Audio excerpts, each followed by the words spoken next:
देखिए, जो पहला प्रश्न है यहाँ पर और हम लोग करने वाले हैं नीति निर्देशक के एमसीक्यूज, ठीक है ना। सबसे पहला प्रश्न है कि राज्य के जो नीति निर्देशक के सिद्धांत हैं वो भारतीय संविधान में शामिल किए जाने का क्या उद्देश्य है। तो उद्देश्य क्या है, राज्य के राजनीतिक प्रजातंत्र की स्थापना करना, सामाजिक प्रजातंत्र की स्थापना करना, गांधीवाद की स्थापना करना या सामाजिक और आर्थिक प्रजातंत्र की स्थापना करना। तो डी विकल्प इसका बिल्कुल सही हो जाएगा, सामाजिक और आर्थिक प्रजातंत्र की स्थापना करना। इसका एक्सप्लेनेशन जरा देखते हैं। देखिए, राज्य के नीति निर्देशक जो सिद्धांत हैं को भारतीय संविधान में शामिल किए जाने का जो मेन कारण ये था कि ताकि सामाजिक, आर्थिक और प्रजातंत्र को स्थापित करना है। यह उद्देश्य एक कल्याणकारी राज्य की स्थापना में सहायता करता है, जिसका संविधान निर्माता एक कल्याणकारी राज्य की स्थापना के लिए प्रावधान करना चाहते थे। मतलब वो चाहते थे कि भारतीय संविधान के अंतर्गत कुछ सरकार के भी अपने नियम कायदे कानून हो, तो इसलिए निर्देशक तत्व बनाए गए। अब बोला गया है कि निम्नलिखित में से कौन सा एक राज्य के नीति निर्देशक का उद्देश्य नहीं है। देखिए, आप ऐसे समझ सकते हैं, कल्याणकारी राज्य का तो है ही, सामाजिक और आर्थिक न्याय को सुनिश्चित करना है ही, एक धार्मिक राज्य की स्थापना करना ये गलत है, और एक धर्मनिरपेक्ष राज्य की स्थापना करना ये बिल्कुल सही है, ठीक है ना। तो ऑप्शन नंबर सी इसका होगा राइट आंसर। देखिए, भारतीय संविधान के जो देखते हैं हम लोग, संविधान के भाग 4 में अनुच्छेद 36 से 51 तक में राज्य के निदेशक जो सिद्धांत है उनको वर्णित किया गया है। भारत के संविधान निर्माताओं का जो लक्ष्य था, इन सिद्धांतों के माध्यम से आर्थिक और सामाजिक लोकतंत्र और कल्याणकारी राज्य की स्थापना करना इन सिद्धांतों का उद्देश्य था। धार्मिक राज्य की स्थापना करना उद्देश्य बिल्कुल भी नहीं था, ठीक है। लेकिन आपको लग सकता है आर्टिकल से 25 से 28 देखेंगे, जब आप 29 और 30 देखेंगे तो आपको लगेगा कि नहीं, यहाँ पे तो धार्मिक राज्य की स्थापना करना है, लेकिन वो धार्मिक राज्य को संरक्षण देना है, धर्म को संरक्षण देना है, ठीक है। आते हैं जरा प्रश्न नंबर 3 की तरफ। राज्य के जो नीति निर्देशक सिद्धांत किस प्रकार के मौलिक अधिकारों से भिन्न हैं, अलग हैं, कौन कौन से हैं। सबसे पहले पूर्वोत्तर केंद्रीय सरकार के लिए हैं, उपरोक्त राज्यों के लिए हैं। पूर्वोत्तर संविधान का अंश नहीं है, उपरोक्त जबकि उत्तरोक्त है। नीति निर्देशक सिद्धांत प्रवर्तनीय नहीं है, जबकि मौलिक अधिकार प्रवर्तनीय है। तो इसका सी विकल्प जो है ना बिल्कुल सही हो जाएगा। देखते हैं, राज्य के जो डीपीएसपी है वो मौलिक अधिकारों से भिन्न इसलिए है क्योंकि नीति निर्देशक जो सिद्धांत है वो प्रवर्तनीय नहीं है, मैंने आपको बताया था, जबकि मौलिक अधिकार न्यायालय द्वारा प्रवर्तनीय है। नीति निर्देशक सिद्धांत संविधान के भाग 4 में वर्णित है जब और कल्याणकारी राज्यों की स्थापना के लिए दिए गए निर्देश है, जबकि भाग 3 में वर्णित मौलिक अधिकार व्यक्तियों को राज्यकृत के विरुद्ध दी गई सुरक्षा की गारंटी को बताते हैं। प्रश्न नंबर 4 है, क्या निर्देशक तत्व, या इसको हम लोग पूरा बोलते हैं नीति निर्देशक तत्व, क्या नीति निर्देशक तत्व वाद योग्य है। तो नहीं भैया, ये अवाद योग्य, न्यायालय में इसको लेके आप चुनौती नहीं दे सकते हैं। भारतीय संविधान में सामाजिक आर्थिक एजेंडे को साकारित करने के लिए वाद योग्य और अवाद योग्य दोनों प्रकार की व्यवस्था को समाहित किया गया, जिसमें जो मौलिक अधिकार हैं वो तो आपके क्या हैं, वाद योग्य हैं, और जो आपके डीपीएसपी हैं वो आपके अवाद योग्य हैं। तो ये बात ध्यान रखनी है। प्रश्न नंबर आते हैं 5 की तरफ। इसमें देखिए आपसे क्या कहा गया है, कहा गया है कि विचार करना है इस पर कि डीपीएसपी के बारे में। जैसे सबसे पहला विचार है कि विधायिका के कृत्यों पर निर्बंध करते हैं। भाई, डीपीएसपी पे विधायिका का क्या काम, बिल्कुल काम ही नहीं है, तो बात गलत हो गई। कार्यपालिका के कृत्यों पर निर्बंध करते हैं, ये भी बात गलत होगी, वो तो राज्यों से रिलेटेड है, तो ना तो 1 और ना ही 2।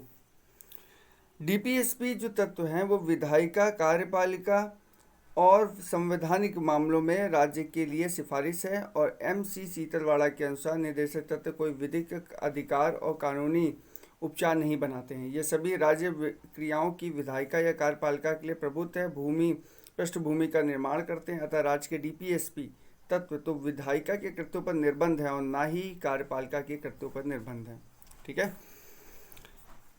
बढ़ते हैं प्रश्न नंबर 6 की तरफ। भारत के संविधान का जो भाग है 4, उसमें अंतर्विष्ट प्रावधानों के संदर्भ में निम्नलिखित कथनों में से कौन सा एक सही है, ये आपको बताना। सबसे पहले, वे न्यायालय द्वारा प्रवर्तनीय होंगे। गलत बात है भाई, ये न्यायालय द्वारा प्रवर्तनीय कैसे होंगे, बिल्कुल गलत है, तो यहाँ से पहला तो आप हटा ही देंगे। दूसरा वाला क्या कह रहा है, दूसरा वाला कह रहा है कि वे किसी भी न्यायालय द्वारा प्रवर्तनीय नहीं होंगे। बिल्कुल सच बात है, किसी भी न्यायालय द्वारा प्रवर्तनीय नहीं होंगे। और इस भाग में अतिकथित सिद्धांत राज्य के द्वारा कानून बनाने को प्रावधानित है। बिल्कुल सही बात है, सी बिल्कुल सही है इसका। तो इसका ऑप्शन हो गया डी, मतलब 2 और 3 बिल्कुल सही है।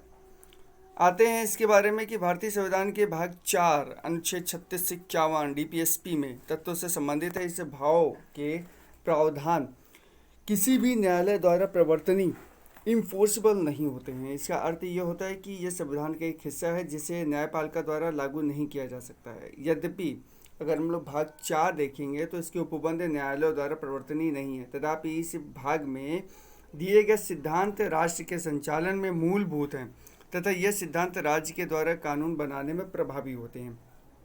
टाइम टू टाइम हम देखेंगे कि सरकार के ने कुछ नीति निर्देशक तत्वों को लागू करने का प्रयास किया है। जमींदारी उन्मूलन कानून, बैंकों का राष्ट्रीयकरण, फैक्ट्री न्यूनतम मजदूरी, कुटीर लघु उद्योग प्रोत्साहन, मनरेगा 6 से 14 और बच्चों के लिए 6 से 14 आयु के बच्चों के लिए निःशुल्क शिक्षा और अनुसूचित जाति और जनजाति के लिए उन्नयन के लिए आरक्षण आदि का भी यहाँ पर प्रावधान किया गया है। 7 नंबर के प्रश्न का कहा गया है कि जो डीपीएसपी है वो मतलब राज्य के नीति निर्देशक जो तत्व हैं उनमें निम्नलिखित कथनों पर विचार करना है। क्या विचार करना है? सबसे पहला कि ये तत्व देश के सामाजिक आर्थिक लोकतंत्र की व्याख्या करते हैं। बिल्कुल सच बात है। इन तत्वों में अंतर्विश्व उपबंध किसी न्यायालय द्वारा प्रवर्तनीय नहीं है, ये बिल्कुल सही बात है। तो इसका ऑप्शन क्या हो जाएगा? ए और बी। देखिए क्या इसमें क्या न्यायालय द्वारा प्रवर्तनीय है? नहीं है। आर्थिक सामाजिक आर्थिक और लोकतंत्र की तो बात करता ही है ये। बढ़ते इसका एक्सप्लेनेशन देखते, देखिए बिल्कुल सी है। राज की आप लोग जितने भी इसको वीडियो को देख रहे हैं, आप इस समय पता है आईएएस के प्री का 2015 के क्वेश्चन पेपर सॉल्व कर रहे हैं। पता नहीं चला होगा आपको कि पॉलिटी में ऐसे ऐसे क्वेश्चन आते हैं। यकीन मानिए यूपीएससी को क्रैक करना इतना टफ नहीं है। जैसा कि मैंने हालांकि मैंने तैयारी नहीं करी है, लेकिन जो देखा है, जो बड़े बड़े जो टॉपर हैं उनकी जब बातें मैंने सुनी है तो मुझे लगता है कि हाँ, अगर आप बैठ लेते हैं, बैठने का मतलब 8-8 10-10 घंटा बैठ जाते हैं एक जगह, पढ़ पाते हैं, तो कोई चीज़ मुश्किल नहीं भाई। चलिए, राज्य के नीति निर्देशक तत्व के सामाजिक आर्थिक और लोकतंत्र की व्याख्या करते समय राज्य के नीति निर्देशक तत्वों में अंतर्विश्व उपबंध न्यायालय द्वारा प्रवर्तनीय नहीं है। 8वें में देखिए कल्याणकारी राज्य की संकल्पना का जो समावेश है वो भारत के संविधान में है। कहाँ पर है? देखिए राज्य के नीति निर्देशक तत्व में ही है। बिल्कुल सच बात है। 4थी सूची में कहाँ से मिल जाएगा?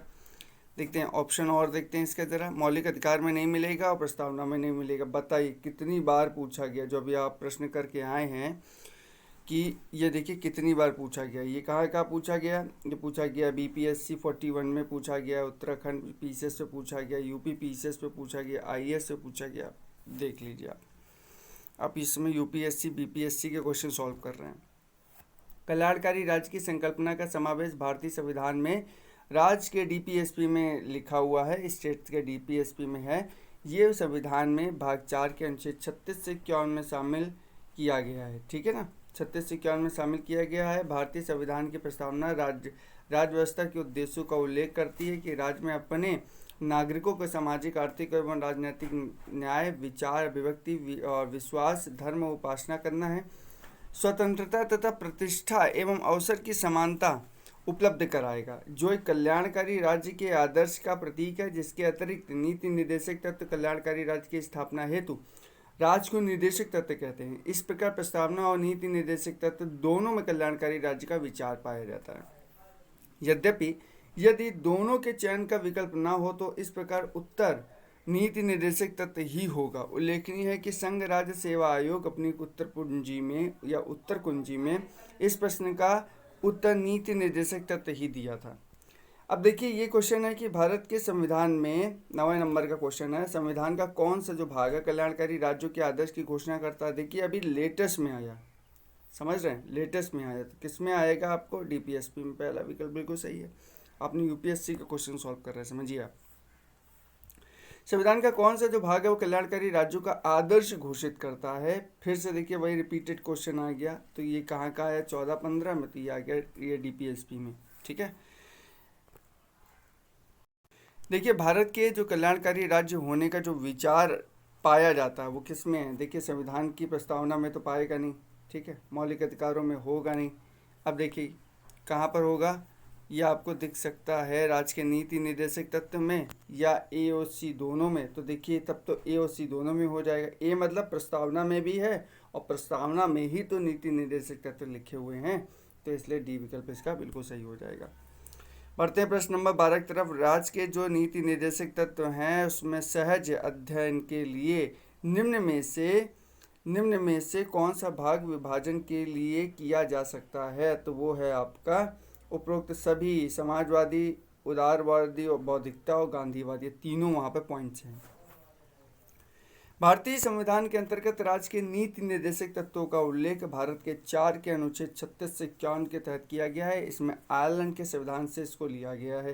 पहली बात, राज्य के जो नीति निर्देशक तत्वों को सहज अध्ययन के लिए समाजवादी, उदार, बौद्धिकतावादी, गांधीवादी, मानवतावादी, सामाजिक आर्थिक न्याय आदि भागों में विभाजित किया जा सकता है। डीपीएसपी जो है वो तत्व जो है वो प्रवृत्ति, सकारात्मक और गैरवाद योग है। ये बात ध्यान रखने वाली बात है। भारतीय संविधान में सम्मिलित नीति निर्देशक तत्व की प्रेरणा कहाँ से ली गई है? ये तो आंख बंद करके आप लगा सकते हैं। कहाँ पे? आयरलैंड पे। कितनी जगह देखिए पूछा गया। बहुत जब आती है आपको चीज़ें ना तो वो बहुत ईजी हो जाता है, चाहे वो पीसीएस हो और चाहे वो यूपी लोअर सबऑर्डिनेट का हो। भारतीय संविधान में सम्मिलित नीति निर्देशक तत्वों की प्रेरणा हमारे संविधान निर्माताओं को 1937 के आयरलैंड के संविधान से प्राप्त हुई थी। आयरलैंड के संविधान में अनुसरणीय इस भाग पर फेबियनवाद, समाजवाद, उदारवाद, लोकतांत्रिक विचारधारा, गांधीवाद, मानवताधिकारवाद की सार्वजनिक घोषणा आदि का व्यापक प्रभाव पड़ा था। भारतीय संविधान में निम्नलिखित में से डीपीएसपी तत्वों को निम्न में से किस देश से लिया गया? फिर से देखिए वही रिपीटेड क्वेश्चन आयरलैंड से। कहाँ कहाँ पूछा गया है? देखिए पूछा गया यूपी पीसीएस मेंस में, अरे बाप रे, 2005 में, यूपी पीसीएस प्री 1994 में। देखिए आप कितने क्वेश्चन आराम से पॉलिटी के कर पा रहे हैं, बिल्कुल ईजिली, कोई दिक्कत नहीं हो रही होगी आपको। भारतीय संविधान में राज्य के नीति निर्देशक सिद्धांतों का विचार कहाँ से लिया गया है? घिसा पेटा क्वेश्चन फिर से आ गया। आयरलैंड। कब पूछा गया? 2008 में। या डरिए नहीं, पीसेस कुछ नहीं है, आप मैसेज बता रहा हूँ। बस अगर आप पढ़ने की क्षमता रखते हैं, आप पढ़ पाते हैं, धैर्य रख पाते हैं, सबसे बड़ी बात है कि आप पढ़ने के साथ धैर्य भी रख पाते हैं, तो आप पक्का सब कुछ निकाल सकते हैं। जो डीपीएसपी है वो क्या है? वो वाद योग्य नहीं है। कहीं कहीं इसमें वाद योग्य नहीं है कि कहीं कहीं लिख देते हैं अवाद योग्य। दोनों का मतलब है, मतलब आपको पढ़ के सेंस भी समझना है। कुल मिला के ये कहाँ कहाँ पूछा गया देख लीजिए, आपके सामने सब लिखा हुआ है। नीति निर्देशक जो सिद्धांत है वो योग्य नहीं है। संविधान के अनुच्छेद 37 के अनुसार भाग 4 में अंतर्विश्व उपबंध किसी न्यायालय द्वारा प्रवर्तनीय नहीं होंगे, किंतु फिर भी इसमें अधिकाधिक तत्व देश के शासन में मूलभूत हैं और विधि बनाने में इन तत्वों को लागू करना राज्य का कर्तव्य होगा। बढ़ते हैं प्रश्न नंबर 17 में। भारत के संविधान के अनुसार निम्नलिखित में से कौन सा देश के शासन के लिए आधारभूत है? तो वो है राज्य के नीति निर्देशक तत्व, ऑप्शन नंबर सी। समान कार्य के लिए समान वेतन भारत के संविधान में सुनिश्चित किया गया है। वो क्या सुनिश्चित किया गया? किसमें? राज्य के नीति निर्देशक तत्वों में। ठीक है, और कब कब पूछा गया ये भी देखते चलिएगा ताकि आपको डर ना लगे। देखिए सबसे बड़ी बात है डर। हम बड़े एग्जामों से सिर्फ डरते हैं क्योंकि कहीं ना कहीं हम पढ़ना नहीं चाहते उतना। मैं सच बता रहा हूँ, मैंने बहुत ऐसे लोग देखिए, अभी आप ही लोग देखते होंगे यूट्यूब पे कि एक जो सफाई कर्मी थी, आरएएस की परीक्षा उसने टॉप कर दी। बताइए, अब सफाई कर्मी था, अब कोई बोलेगा कि सफाई कर्मी क्या कर पाएगा यार, उसको तो छोटी जॉब मिली है, छोटी जॉब ही उसने पाई है, इसका मतलब है कि उसकी जो सोच है बहुत छोटी। लेकिन ऐसा नहीं है भाई। कभी कभी छोटी जॉब जो लेने का रीज़न ये होता है कि आप अपनी आर्थिक स्थिति सुधारना चाहते हैं, फिर बाद में आप धीरे धीरे लगातार निरंतर बढ़ते रहते हैं। कंपटीशन में कहा गया है ना कि ना दौड़ना है और ना रुकना है, सिर्फ चलते जाना है। बस चलते जाएंगे, पक्की चीज़ें मिलेंगी। खूब तेज़ दौड़ेंगे, 1 या 1.5 साल में थक जाएंगे, चीज़ें ख़त्म कर देंगे, अपने आप बंद कर देंगे कॉपी किताबें। तो यहाँ पे कंटिन्यू रहनी बहुत चीज़ें ज़्यादा ज़रूरी है। देखिए एक्सप्लेनेशन देखते हैं कि समान कार्य के लिए समान वेतन भारत के संविधान में सुनिश्चित किया गया है। भारत के नीति निर्देशक का जो अंग है वो अनुच्छेद 39 के घ में प्रावधान करता है कि पुरुष और स्त्री दोनों को समान कार्य के लिए समान वेतन होना चाहिए। ध्यान देने वाली बात यह है कि संविधान के आर्टिकल जो 39 का घ है उसमें अनुसरण में संसद ने 1976 में समान पारिश्रमिक अधिनियम पारित किया था? कब? 76 में। उल्लेखनीय कि रणधीर सिंह बनाम भारत संघवाद में 1982 में सर्वोच्च न्यायालय ने यह भी निर्धारित किया है कि संविधान की प्रस्तावना में अनुच्छेद 39 के घ में आलोक में अनुच्छेद 14 से 16 पढ़ने में समान कार्य के लिए समान वेतन का सिद्धांत प्राप्त होता है। निम्नलिखित में से कौन सा राज्य की नीति निर्देशक तत्वों में निहित है? राज्य के नीति निर्देशक तत्व में कौन सा निहित है? पुरुष और स्त्रियों के लिए समान कार्य के लिए समान वेतन कहाँ पर है? अभी मैंने बताया 39 के घ में है। ये बात ध्यान रखिएगा, या 39 भी आप कह सकते हैं, देखिए एग्जैक्टली अगर बताना हो तो 39 का घ है। निम्नलिखित में से कौन सा मौलिक अधिकार नहीं है? मौलिक अधिकार नहीं है भाई। क्या उत्पीड़न के खिलाफ अधिकार मौलिक अधिकार है? ये तो है, बिल्कुल है। समान कार्य के लिए समान वेतन, ये तो नीति निर्देशक तत्व का पार्ट है, ये भी है। कानून के समक्ष समता समझ 14 से आर्टिकल 14 यही बोलता है। धर्म पालन की स्वतंत्रता के बारे में है। कहाँ पर है? 29 और 30 में है। वो तो संरक्षण के बारे में माफ़ करिएगा 25 से 28 है, ठीक है।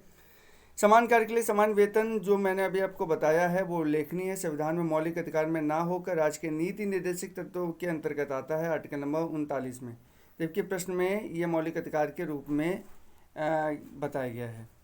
भारत में निम्नलिखित में से किसके अंतर्गत पंचायती राज प्रणाली की व्यवस्था की गई है? वो है DPSP के थ्रू। पंचायती राज प्रणाली, ग्राम पंचायतों का गठन, आर्टिकल 40, ठीक है। समान कार्य के लिए समान वेतन, 39 का घ।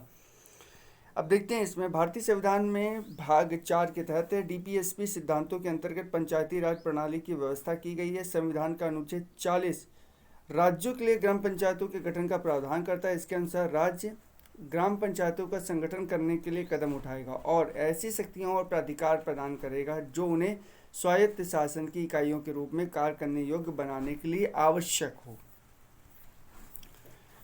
आते हैं, निम्नलिखित में से कौन सा अनुच्छेद पंचायत के गठन के लिए राज्यों को निर्देशित करता है? पंचायत के गठन, आर्टिकल 40। बिल्कुल, बहुत इजी है, अगर आपने पढ़ा है तो तुरंत कर ले जाएंगे। निम्नलिखित कथनों में से कौन सा राज्य सरकार को ग्राम पंचायतों को संगठित करने के लिए निर्देशित करता है? संगठित करने के लिए निर्देशित करता है आर्टिकल 40। ये DPSP आता है। ग्राम पंचायतों के बारे में जो भी सारी चीज़ें वो सब DPSP के अंतर्गत बताई गई हैं। भारतीय संविधान के अंतर्गत ग्राम पंचायतों का गठन क्या है? ये थोड़ा सा अच्छा क्वेश्चन है, नहीं घटिया क्वेश्चन है DPSP में। ये तो मैं थोड़ा सा लैंग्वेज देख रहा था, तो ये इसका C इसका विकल्प है। उत्तराखंड देखिए PCS प्री में 2010 में पूछा गया। आना सब वही है भाई, पॉलिटी वही आनी है। घटना चक्र तैयार कर लो, लक्ष्मीकांत तैयार कर लो बस, और लूसेंट तैयार कर लो। अगर फैक्चुअल भी थोड़ी चीज़ें तैयार रख लो तो, क्योंकि लक्ष्मीकांत मैंने पढ़ी है, तो लक्ष्मीकांत के अंदर क्या है ना, सबसे एक बुराई कह सकते हैं या बुराई नहीं कहेंगे, वो UPSC पर्पज़ से बनी हुई है। उसमें हर एक चीज़ों को एक्सप्लेन किया उन्होंने। आर्टिकल को ज़्यादा महत्व दिया नहीं, आर्टिकल के लिए एक अलग से पेज बनाया जिसमें आर्टिकल लिख दिए हैं। और जो वनडे एग्जाम्स होते हैं ना, वहाँ पे आर्टिकल ऐसे पूछे जाते हैं, धराशायी करे जाते हैं। आर्टिकल 40 बताइए, आर्टिकल 39 बताइए, 50 बताइए, किससे संबंधित है, 51 बताइए ना, ये सारे आर्टिकल। तो बस घटना चक्र, लूसेंट और लक्ष्मीकांत 3 तैयार कर लिए। पॉलिटी में अगर 80 भी क्वेश्चन आएंगे ना, तो उसमें भैया आपके कम से कम 70 से 72 सही होंगे यार। बाकी 8 नहीं भी करोगे ना तो भी सेलेक्ट हो जाओगे, क्योंकि पूरे पेपर नहीं करना है आपको। इतने में ही टॉप कर जाओगे भाई, 72 कर दोगे ना तो तुम पहली रैंक ले आओगे। तो पूरे नहीं करने होते, हमेशा बात ध्यान रखिए, क्योंकि देखिए पूरे अगर आप करेंगे तो जिसने पेपर बनाया उसकी इमेज का क्या होगा। तो ये भी चीज़ को सोच के चलना है, ठीक है। 25 नंबर में आते हैं, देखिए मिलान करना। देखिए सटासट मिलान आप ही लोग कर लेंगे। ग्राम पंचायतों का गठन 40 में। अब देखिए ज़रूरी नहीं है पूरा मिलाना, हालांकि मिला भी सकते हैं, लेकिन देखिए न्याय और कार्यपालिका का जो पृथक्करण है किसमें है? न्याय और कार्यपालिका का पृथक्करण। अब देखिए अगर आपने A का 5वां मिला लिया, तो आइए देखिए ऑप्शन का A का 5वां दिख रहा, बिल्कुल सही है। आपको ज़्यादा दिमाग ही नहीं लगाना। A का 5वां आपको दिख गया, आपने लगाया B। देखिए अब कहीं B ऑप्शन है, माफ़ करिएगा B नहीं है इसमें। देखिए मैंने पहले जरूर देख लिया, लेकिन यहाँ पे B नहीं है, ठीक है। यहाँ पे E ऑप्शन है, क्योंकि इसके बाद की जो होगी ना मिलावट, वो मैच नहीं कर रही होगी। और बहुत सारे लोगों का यहाँ पे गलत ज़रूर हुआ होगा जिन्होंने B लगाया होगा, क्योंकि मेरे जैसे जितने हैं जिन्होंने पहले का 5 देखा होगा, सोचा होगा आगे टिक लगाए आगे बढ़े, वहीं गलत हो गया होगा, ठीक है। तो इसका E विकल्प है। तो आपको पूरे मिलान करने हैं, समझिए बात को। ग्राम पंचायतों का गठन जो आर्टिकल 40 में, जो अभी हम लोगों ने मिलाया है, समान आचार संहिता है 44 में है, कृषि एवं पशुपालन का संगठन 48 में है, न्यायपालिका का पृथक्करण 50 में, अंतर्राष्ट्रीय और शांति की अभिवृद्धि 51 में है। ठीक है, एक को दो से मिलान करना है, आर्टिकल 40 है, ग्राम पंचायतों का गठन अब पूरा मिला लेंगे हम लोग। ठीक है, बिल्कुल सही बात है, कहा गया है कि उत्तर सही है, नीचे दिया गया कूट से अपना उत्तर चुनना है, ग्राम पंचायतों का गठन, बिल्कुल सही बात है। आप देखेंगे अगर काम करने का जो अधिकार है वो किसके अंतर्गत है, तो देखिए काम करने का जो अधिकार है वो आर्टिकल 41 के अंतर्गत है। ठीक है ना, 41 में। अब देखेंगे अगर आप इसको कि आर्टिकल 44 में समान नागरिक संहिता है, आर्टिकल 48 में कृषि एवं पशुपालन का गठन है, बिल्कुल सही है। तो डी इसके बिल्कुल सही है, एक का एक, दो का दो, तीन का तीन, चार का चार, देखिए यही होगा। तो ऑप्शन नंबर आ गया अपना ए ऑप्शन बिल्कुल सही है। देखिए वही सारी चीज़ें जो अभी हम लोगों ने मिलान करी है, क्या है, आर्टिकल 40 है ग्राम पंचायतों का गठन, 41 है कुछ दशाओं में काम, शिक्षा और लोक सहायता प्राप्त करने का अधिकार, नागरिकों के लिए समान नागरिक संहिता, और 48 में क्या है, कृषि और पशुपालन का गठन। ठीक है, निम्नलिखित में से कौन सा सही सुमेलित नहीं है, 40 क्या है, ग्राम पंचायतों का गठन, तो मिला दीजिए फटाक से, नहीं है ये आपको देखना है। 44 क्या है, एक समान सिविल संहिता। अब देखिए 44 में देखते हैं कि समान नागरिक संहिता के बारे में, ये बिल्कुल सच बात है। 48 जो है वो न्यायपालिका एवं कार्यपालिका से पृथक्करण, नहीं, ये तो आपका न्यायपालिका से कार्यपालिका का पृथक्करण 50 में है, क्योंकि 51 में क्या है, अंतर्राष्ट्रीय शांति के बारे में है। ठीक है ना, तो इसका सही ऑप्शन क्या हो जाएगा, डी इसका सही विकल्प हो जाएगा। ये देखते हैं, डी इसका बिल्कुल सही विकल्प है। 48 में क्या, कृषि और पशुपालन का संगठन है, इसके बारे में हम लोगों ने वहाँ पे डिस्कस नहीं किया था, लेकिन एक्सप्लेनेशन में देख लेते हैं। अब आपके सामने प्रश्न है 28 का कि नीचे दो कथन दिए गए हैं, कथन एक, कथन दो, दोनों एक कथन है, दूसरा कारण है। कथन कहता है कि मनरेगा अर्ध परिवारों के कम से कम एक सदस्य को वर्ष में 100 दिन का रोजगार दिलाने का प्रावधान करता है। बी है कि रोजगार का अधिकार संविधान के भाग 3 में प्रावधानिक है। नीचे दिए गए कूटों से सही उत्तर का चयन करना है, कथन ए और कारण आर दोनों के बारे में बताना है। आर सही स्पष्टीकरण है, ए का है, ए और आर दोनों सही है परंतु आर पर सही स्पष्टीकरण नहीं है। ए सही है परंतु आर गलत है, और ए गलत है परंतु आर सही, तो सही विकल्प इसका हो जाएगा ए सही है परंतु आर गलत है। ठीक है,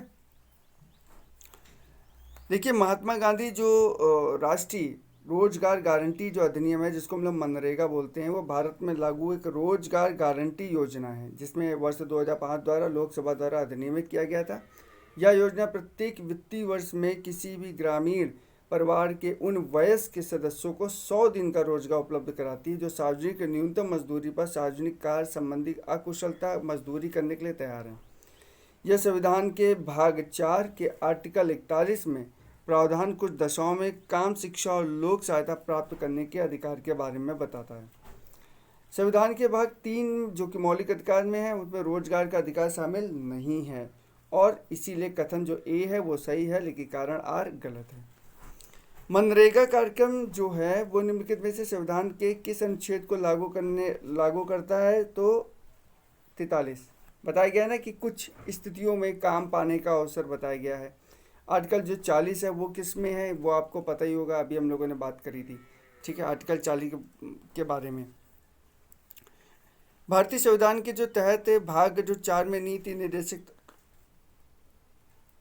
के अंतर्गत आर्टिकल 41 के तहत उपबंधित है कि राज्य अपनी आर्थिक सामर्थ्य और विकास की सीमाओं के भीतर रहते हुए काम पाने के अधिकार को प्राप्त करने का प्रभावी उपबंध करेंगे। साथ ही इसी भाग के अनुच्छेद नंबर 43 में कहा गया कि राज्य उपयुक्त विधान और आर्थिक संगठन द्वारा या किसी अन्य रीति से कृषि के, उद्योगों के या अन्य प्रकार के सभी कर्मकारों का काम, निर्वाह मजदूरी, शिष्ट जीवन स्तर और अवसर का संपूर्ण उपभोग सुनिश्चित करने वाले काम की दशाएं प्रदान करने का प्रयास करेगा। मनरेगा राज्य के इन्हीं संवैधानिक लक्ष्यों की पूर्ति की दिशा में एक महत्वपूर्ण कार्यक्रम है मनरेगा। ठीक है, बढ़ते हैं प्रश्न नंबर 30 की तरफ। कहा गया है कि भाई 42वें संविधान संशोधन द्वारा किस अनुच्छेद के माध्यम से श्रमिकों की प्रबंध में भागीदारी सुनिश्चित की जाएगी, तो वो है हमारा डी 39। 43 का ए भी कह सकते हैं, 43 का सिर्फ कह सकते हैं, 2019 में आया था। देखिए 42वें संविधान संशोधन 1976 द्वारा संविधान के भाग 4 में राज्य के नीति निर्देशक तत्वों के अनुच्छेद 43 या 43 का कह सकते हैं अंतर स्थापित करके यह प्रावधान किया गया है कि राज्य किसी उद्योग में लगे हुए उपक्रम स्थानों या अन्य संगठनों के संबंध में कार्यकारों का भाग लेगा सुनिश्चित करने के लिए उपयुक्त विधान द्वारा किसी अन्य रीति से कदम उठाएगा। आते 41 में संविधान के किस अनुच्छेद के द्वारा उद्योगों के प्रबंध में कर्मकारों की भागीदारी का प्रावधान है? आर्टिकल नंबर 43 का। ये देखिए बहुत बारीक अंतर था, सिर्फ बहुत बारीक, 43 और 43 का ही एग्जैक्टली भी आपको पता होना बहुत जरूरी है। भारत में न्यायपालिका का कार्यपालिका से पृथक्करण किसके व्यादेश से है? तो डीपीएसपी में। डीपीएसपी में है, किस आर्टिकल में है ये भी आप कमेंट करके बता दीजिए, नहीं तो मैं बता दूंगा आपको। 50 में है। भारत में न्यायपालिका का कार्यपालिका के पृथक्करण है राज्य की नीति निर्देशक सिद्धांत द्वारा व्यादेश संविधान के अनुच्छेद 50 के अंतर्गत कार्यपालिका और न्यायपालिका के पृथक्करण का उल्लेख है, जिसके अनुसार राज्य के लोक सेवाओं और न्यायपालिका को कार्यपालिका से पृथक्करण करने के लिए राज्य कदम उठाएगा। राज्य के नीति निर्देशक सिद्धांतों के निम्नलिखित अनुच्छेदों में से कौन सा अंतर्राष्ट्रीय शांति और अभिवृद्धि की सुरक्षा करता है? आर्टिकल 51।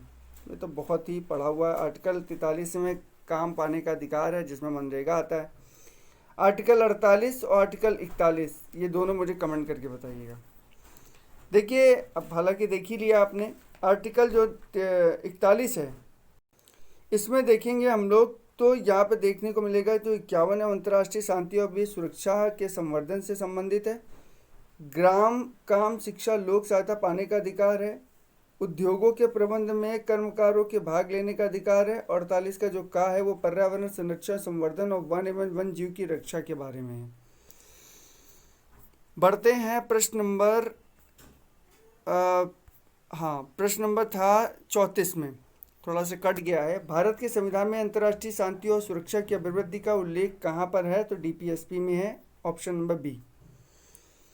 देखिए जो भारतीय संविधान के अनुच्छेद 41 के अंतर्गत राज्य के नीति निर्देशक तत्वों के अंतर्राष्ट्रीय शांति और सुरक्षा की अभिवृद्धि का उल्लेख किया गया है। पहला है कि अंतर्राष्ट्रीय शांति और सुरक्षा की अभिवृद्धि का। बी है राज्यों के बीच न्याय संगत और सम्मानपूर्ण संबंधों को बनाए रखने का।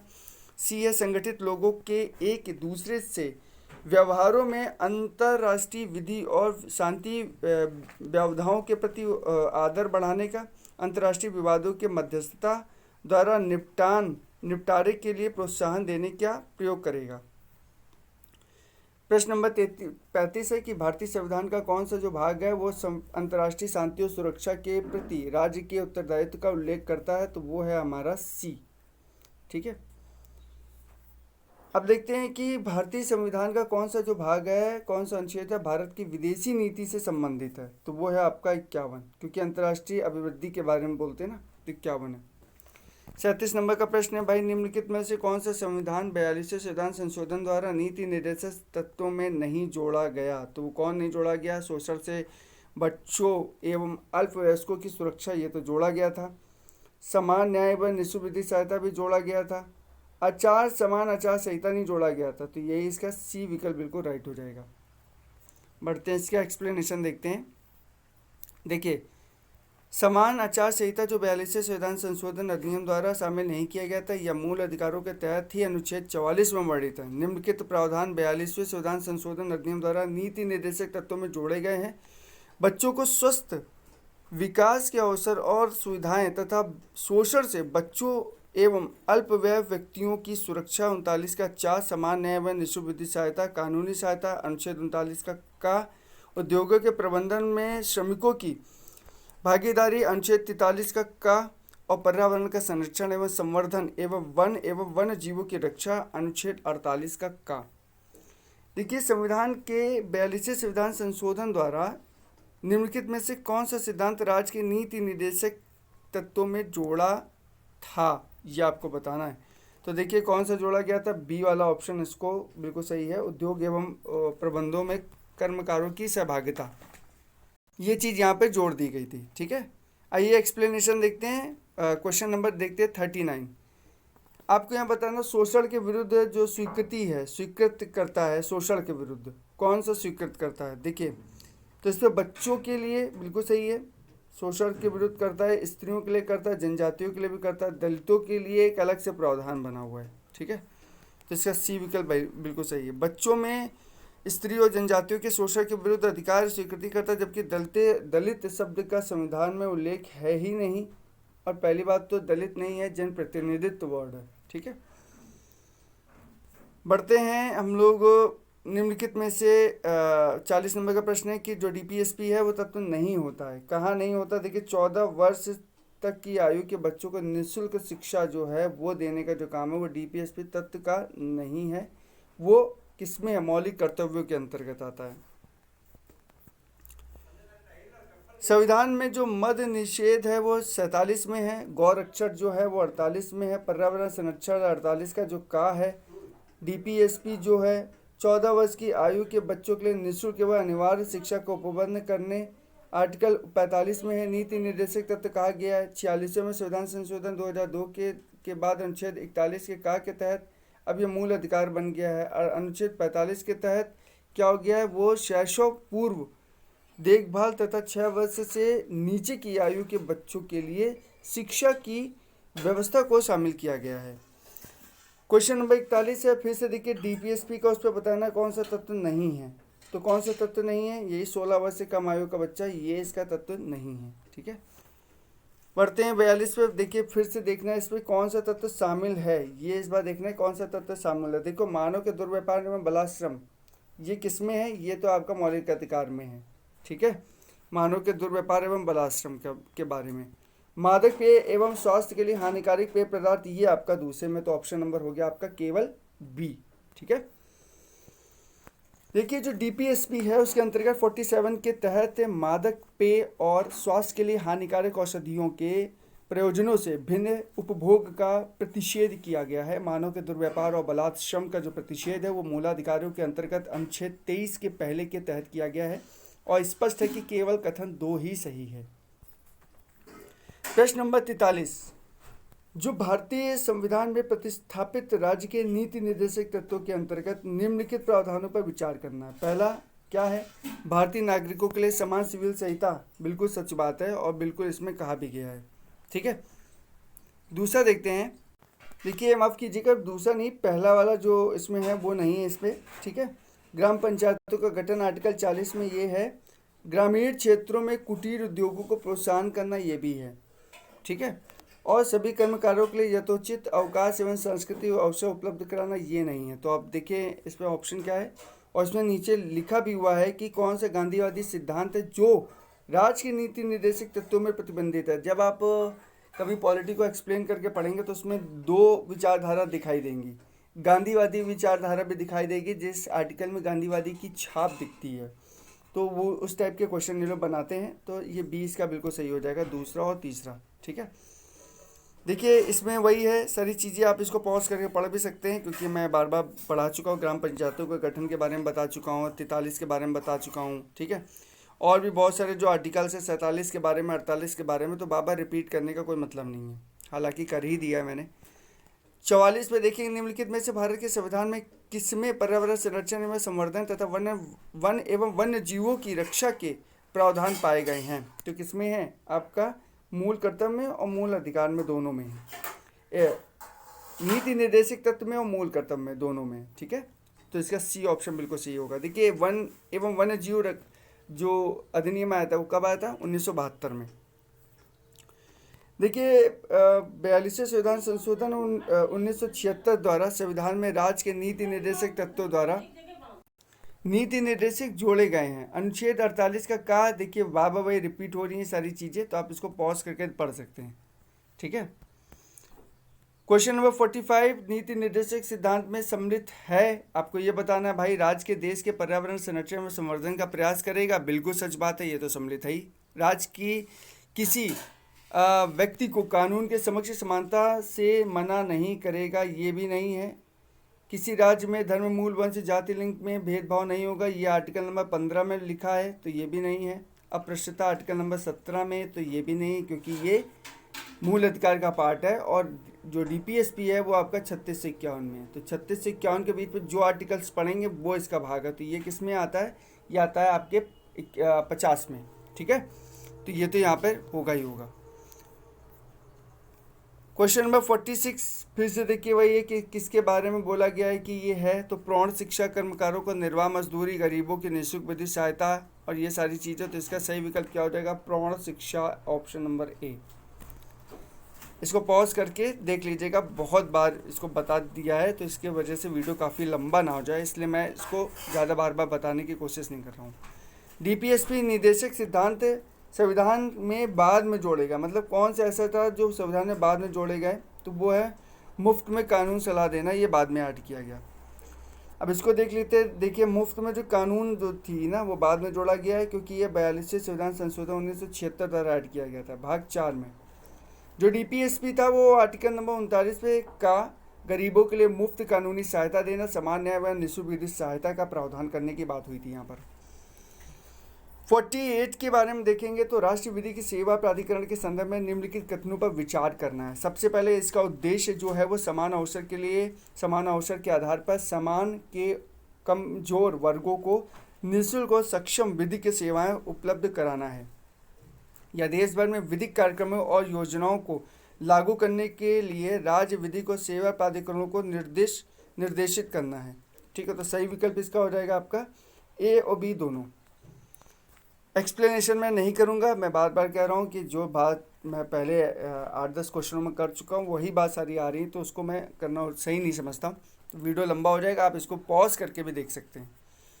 ठीक है, अब आते हैं हम लोग नेक्स्ट जो हम लोगों का क्वेश्चन है, देखिए इसी का क्वेश्चन है।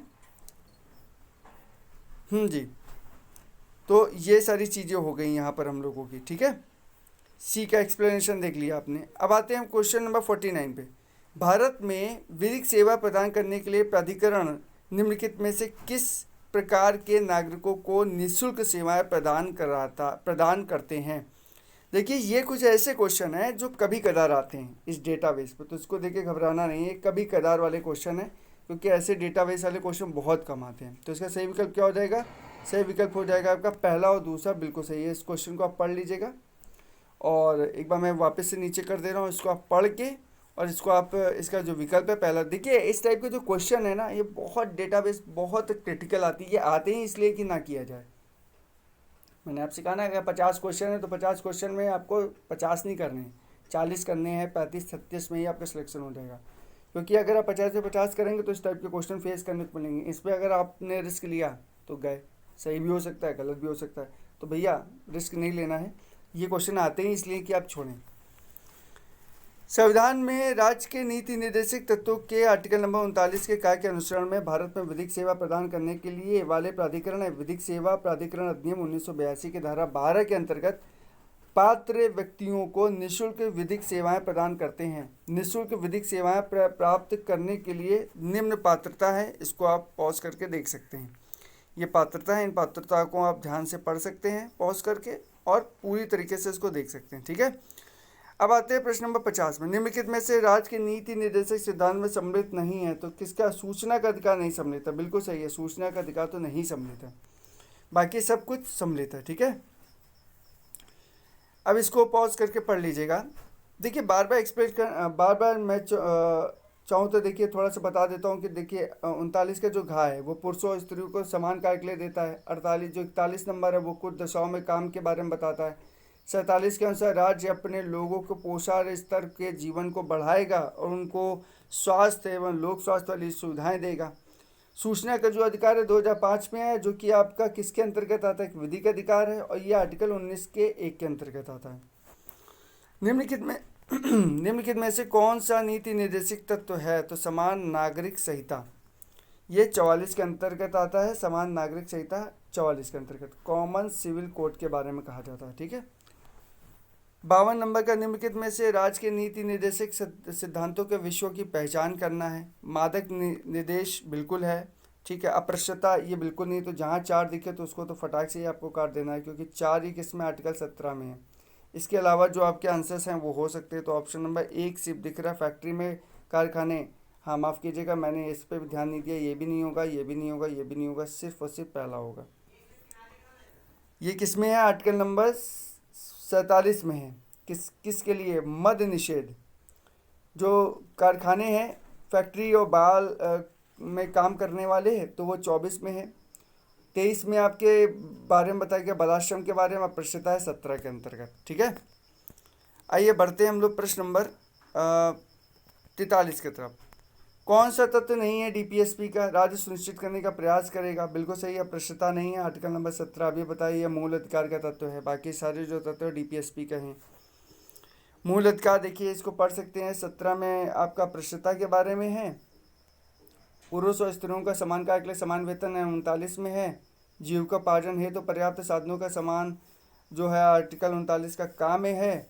और मनोविचित जो दशाएं हैं आर्टिकल अनुच्छेद 42 में है, तो इसके बारे में पूरा एक्सप्लेन किया गया है।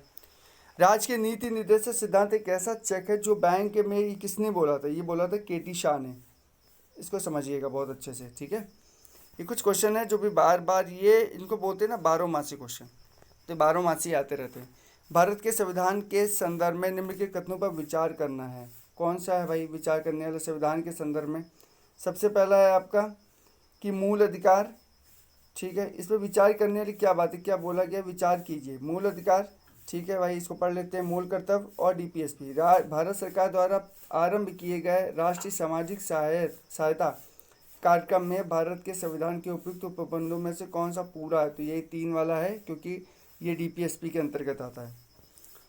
15 अगस्त 1995 में प्रारंभिक राष्ट्रीय सामाजिक सहायता कार्यक्रम संविधान में प्रदत्त राज्य के डीपीएसपी अर्थात राज्य के संवैधानिक लक्ष्यों, विशेषकर आर्टिकल नंबर 41 में बेरोजगारी, वृद्धावस्था आदि की स्थिति में लोक सहायता संबंधी निर्देश की प्राप्ति की दिशा में एक महत्वपूर्ण कदम है।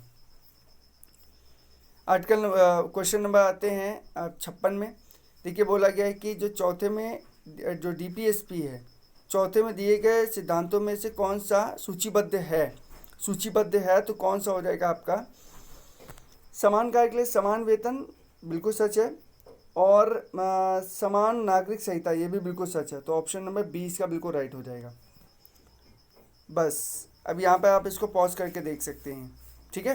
देखिए नेक्स्ट वीडियो में आएंगे हम लोग मूल कर्तव्य को लेके। और मैंने बार बार वो चीज़ों को रिपीट करना सही नहीं समझता हूँ। बार बार आर्टिकल 40, बार बार आर्टिकल 41, कोई मतलब नहीं। एक बार पढ़ लिया आपने उसको बार बार वही, वो तो पूरी बुक है, उसमें क्वेश्चन है तो उस पर वो आर्टिकल्स लिखेंगे ही लिखेंगे। तो सारी चीज़ें पढ़ना बिल्कुल सही नहीं है। अगर आपने पढ़ लिया तो उसको बार बार रिपीट मत करिए, उसको स्किप भी करते चलिए ताकि आपका टाइम बचे, ठीक है। मूल अधिकार मूल कर्तव्य हम लोग करेंगे नेक्स्ट वीडियो में। तो आज के लिए इतना ही, नेक्स्ट वीडियो में जल्द मिलते हैं। Thanks a lot.